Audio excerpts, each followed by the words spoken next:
Hello kaibigan! So today tuturo ko sa inyo kung paano ba tayo makakapag-load dito sa may Gcash. Okay, so maglalagin lang ako dito sa aking account. And napakabilis lang naman nito kaya huwag niyo kalimutan mag-like and subscribe. So dito sa home, pupunta lang tayo dito sa may load. And dito nga sa load, hintayin lang natin mag-load and pipili lang kayo kung ano bang telco provider ang meron kayo or kung ano ba yung loloadan nyo. For example, sa may Globe, maglo-load ako.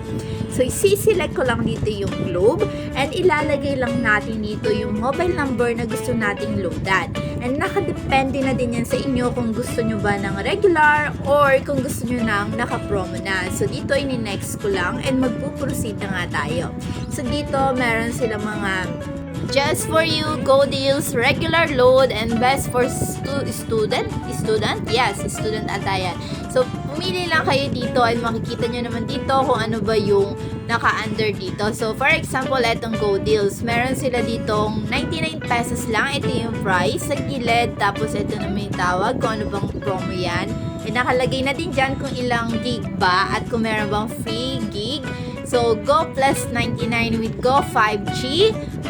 99 pesos only, 'di ba? Napakasulit.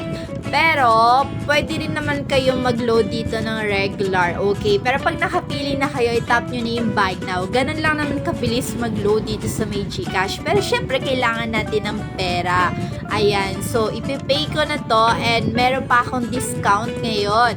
So, depende rin yan pag meron silang discount na available para sa inyong account. And kada 50 pesos, meron kayong isang ticket. At yung ticket na yun, meron tayong chance na manalo. And ngayon, meron silang 200,000 na pa-promo kung sino man yung mananalo. And pipili lang tayo ng 6 na icons dito, okay? Dahil 99 yung aking niload, kulang na lang ng piso, 2 na sana yung ticket ko. Anyway, ganun lang mag-load dito sa Gcash. Kung meron pa rin kayong mga katanungan, iwan nyo lang yan sa ating comment section. See you around, kaibigan!